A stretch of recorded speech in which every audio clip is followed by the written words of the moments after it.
Avez-vous déjà pensé que la région la plus froide, la plus déserte et la plus inaccessible du monde pourrait être le front le plus chaud des nouvelles guerres géopolitiques du XXIe siècle?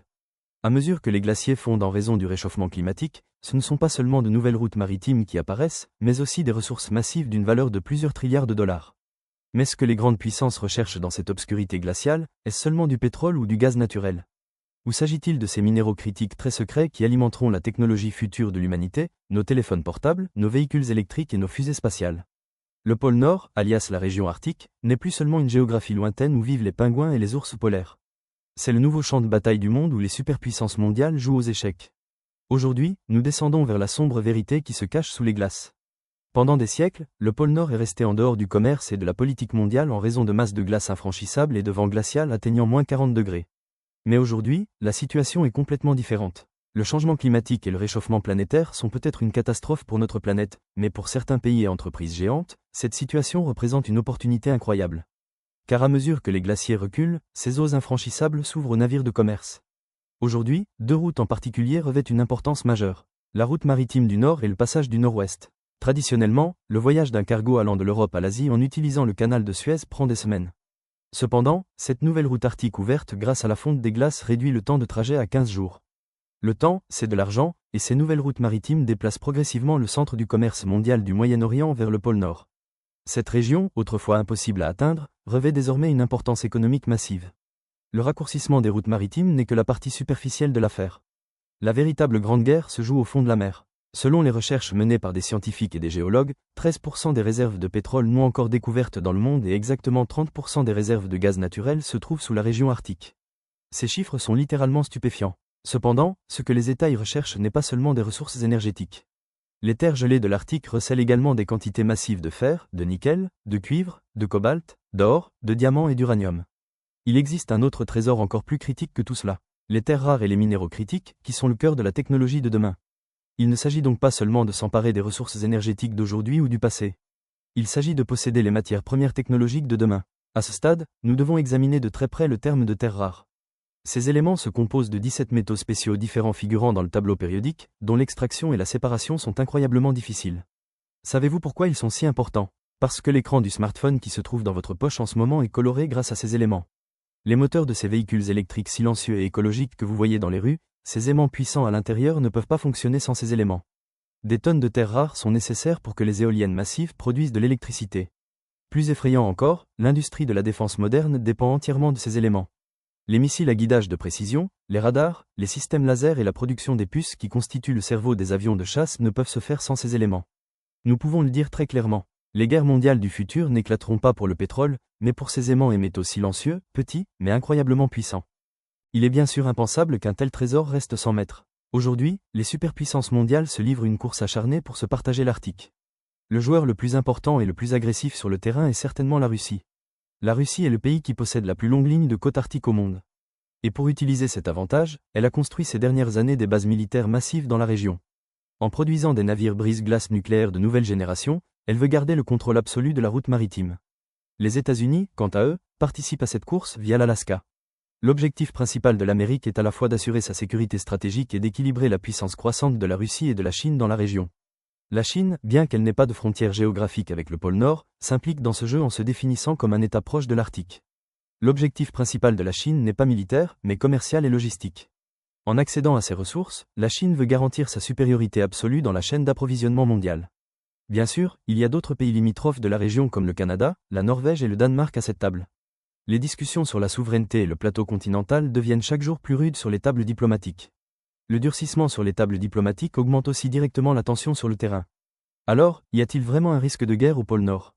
Bien qu'il n'y ait pas de conflit ouvert, les signes de compétition géopolitique et de guerre froide sont certainement de retour.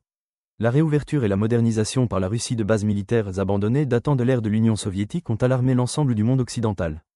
L'augmentation des exercices militaires de l'OTAN et de la Russie dans la région, les bases radars de haute technologie nouvellement établies et les sous-marins nucléaires patrouillant silencieusement sous la glace révèlent l'ampleur de la tension. Le pôle Nord n'est plus seulement une zone de recherche scientifique en raison de ses ressources massives et de ses routes maritimes qu'il possède, mais l'un des points clés de la sécurité mondiale. À ce stade, nous devons poser une question beaucoup plus profonde et philosophique.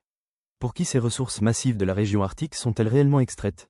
En particulier, les terres rares gisant sous l'immense calotte glaciaire du Groenland, une région autonome appartenant au Danemark, attisent l'appétit des investisseurs étrangers.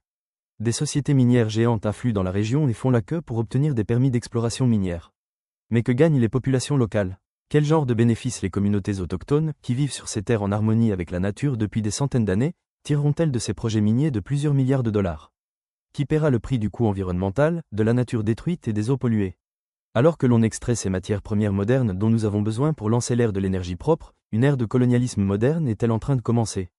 De nouvelles dépendances sont-elles en train de naître? Au centre de ce débat sur le colonialisme et le monopole se trouve un seul pays. La Chine. La Chine n'est pas seulement un pays qui extrait des terres rares, mais c'est aussi un monopole massif qui contrôle à lui seul près de 80% du marché mondial grâce à sa capacité de traitement et de raffinage de ses minerais. Il ne suffit pas de trouver ou d'extraire un minerai dans la région arctique ou ailleurs dans le monde. L'important est de disposer de l'infrastructure technologique massive et de la capacité de raffinage pour traiter ce minerai. Aujourd'hui, les États-Unis ou les pays européens veulent se débarrasser de ce poids terrible de la Chine dans la chaîne d'approvisionnement. Ici, la région arctique est vue comme une source alternative, une porte de sortie contre ce monopole de la Chine pour le monde occidental. Nous en venons maintenant au paradoxe le plus grand et le plus cruel de ce siècle. L'écologisme. Nous entendons constamment dire que les véhicules électriques sont très respectueux de l'environnement, que les éoliennes sauveront le monde. Nous vivons une transition verte pour réduire à zéro les émissions de carbone. Mais il y a une vérité très sombre en arrière-plan de cette transition verte. Des quantités incroyables de lithium, de cobalt, de nickel et de terres rares sont nécessaires pour les batteries des véhicules électriques et ces turbines massives. En d'autres termes, alors que nous essayons de réduire le carbone dans l'atmosphère, nous commençons à creuser et à consommer les ressources souterraines du monde plus rapidement et plus agressivement que jamais. Les technologies produites pour arrêter le réchauffement climatique nous obligent à ouvrir des fosses minières géantes. Ce que l'on appelle l'énergie verte n'est peut-être pas aussi propre qu'on le pense. Et l'écosystème arctique, qui abrite également ces mines, paiera le plus lourd tribut à cette course minière massive. Le pôle Nord est l'un des écosystèmes les plus sensibles et les plus fragiles au monde. L'augmentation du trafic des navires de commerce dans la région et l'ouverture de nouveaux puits de pétrole invitent à de terribles catastrophes environnementales. S'il est très difficile de nettoyer une éventuelle marée noire même dans des eaux chaudes, il est techniquement impossible de nettoyer ce pétrole parmi des masses de glace géantes. Les activités minières peuvent accélérer encore la vitesse de fonte des glaciers, entraînant des pertes irréversibles. Les modes de vie millénaires des communautés autochtones sont menacés d'extinction totale.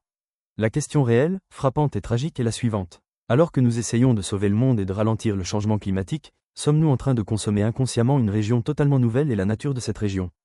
Lorsque nous assemblons toutes ces pièces, les mines, les sous-marins et les éoliennes, quelle est la véritable image qui en ressort? Pourquoi les États sont-ils là? Cette course acharnée dans la région arctique n'est pas seulement une question de trouver plus de pétrole. Ce n'est pas non plus seulement une question de vendre plus de gaz naturel ou de détenir seules les terres rares.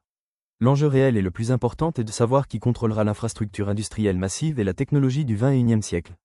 Qui fixera ses propres règles? Cette course est celle de savoir qui sera au volant de l'économie mondiale au cours du prochain siècle de l'humanité. Celui qui contrôle les ressources contrôle aussi l'avenir. En conclusion, tout en haut du monde, dans cette désolation glacée et blanche, une partie d'échecs très sombre se joue. Peut-être que cette grande lutte qui a commencé dans la région arctique n'est pas seulement liée à ce qu'il y a sous les glaciers qui fondent, mais c'est une guerre ultime pour savoir qui dirigera l'économie et la technologie future de l'humanité. L'ère coloniale nouvelle et moderne commence peut-être maintenant silencieusement sous la glace, et non plus sur la terre ou sur la mer. Et vous, qu'en pensez-vous? Pensez-vous que sacrifier les dernières régions vierges du monde au nom du passage à l'énergie verte soit un prix raisonnable? Ou allons-nous simplement regarder la nouvelle guerre des puissances mondiales? Partagez vos réflexions dans les commentaires. Pour continuer à lever le voile sur les coulisses de l'avenir, n'oubliez pas de vous abonner à la chaîne et d'activer la cloche.